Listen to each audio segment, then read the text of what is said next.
Hello, my little mathematicians. Today I'm going to help you get started on your RP-931 homework, which is covering order of operations. So let's go ahead and take a look.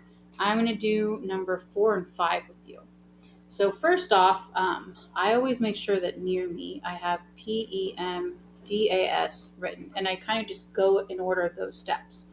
So any parentheses first, then exponents, then multiplication or division, whichever comes first, and you do that before you do any addition or subtraction. So again, you don't always multiply before you divide, you just multiply or divide before you add or subtract. When you're deciding between multiplication and division, you do whatever comes first from left to right. Like for instance, on this problem, okay, there are no parentheses, there are no exponents. So then when I get to this step of multiplication or division, the trap is to do this first because you're like, oh, multiply comes before divide.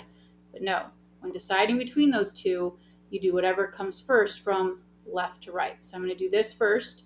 6 divided by 2 is 3. Now I use that 6 and 2, so the only things that are left is that times 4 plus 6, and that minus sign, and the 31. Okay. Again, there are no parentheses or exponents, and there's still a multiplication or division left. Those right there make 12. Bring down your plus 6, minus 31. And now all that's left is addition or subtraction. So again, you don't always add before you subtract. You just do whatever comes first from left to right.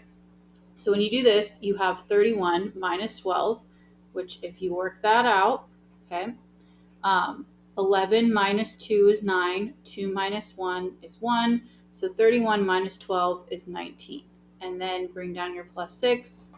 19 plus 6 is 25. And that's your final answer. Okay, if they ever see the directions get it down to a single number, that doesn't mean a single digit. It means like this is a single number of 25. I didn't leave it as 19 plus 6. I just kept going until I couldn't combine anything else. Okay, just in case you see those directions. One of the confusions is kids think that that means it has to be a single digit or else they're wrong. Okay, now when you see one like this, let's first of all focus on the top part, that 12 plus 45 divided by 9 times 3 minus 5. Okay, there are no parentheses, there are no exponents, but multiplication or division, again, whatever comes first from left to right when deciding between those two. So I'm going to do 45 divided by 9 is 5, and then 5 times 3 minus 5, and don't forget you also had that 12 plus at the beginning.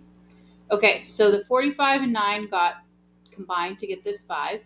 Now into this line. There are no parentheses, there's no exponents, but there's still some multiplication or division to take care of. 5 times 3 is 15. Bring down the minus 5, and that plus 12 there. Okay, now all that's left is addition or subtraction. And again, go from left to right. So when you have 12 and 15, okay, and I strongly recommend that you like write it down and don't try to do it in your head, because otherwise sometimes you make simple errors. Okay, and then 27 minus 5 is 22. Now that's not your final answer, that's just the top number, right? Now I need to decide on what the bottom number is. Okay, so the bottom number, you have 3 squared plus 2. Now, what does 3 squared mean? It means 3 times itself 2 times. So this is your base. That's what's getting multiplied by itself, however many times that exponent is. So 2 times. Well, what is 3 times 3? It's 9. So 3 squared is 9, and then bring down that plus 2, and 9 plus 2 is 11. So that bottom number is 11. And now you just have a fraction of one number divided by another. And 22 divided by 11 is 2. Okay, one other thing. I know I said I would only do 4 and 5 with you, but I wanted to show you one thing on the back. Okay, because yes, this side is your homework as well. Don't forget that anything to the 0 power is what? Anything to the 0 power is 1. Okay, so when you go to do this one, that's 1 plus 2. Okay, because no matter what that number is, anything to the 0 power is what? 1. Okay, so that's my hint to you for that one. Other than that, you got this. You're going to do great.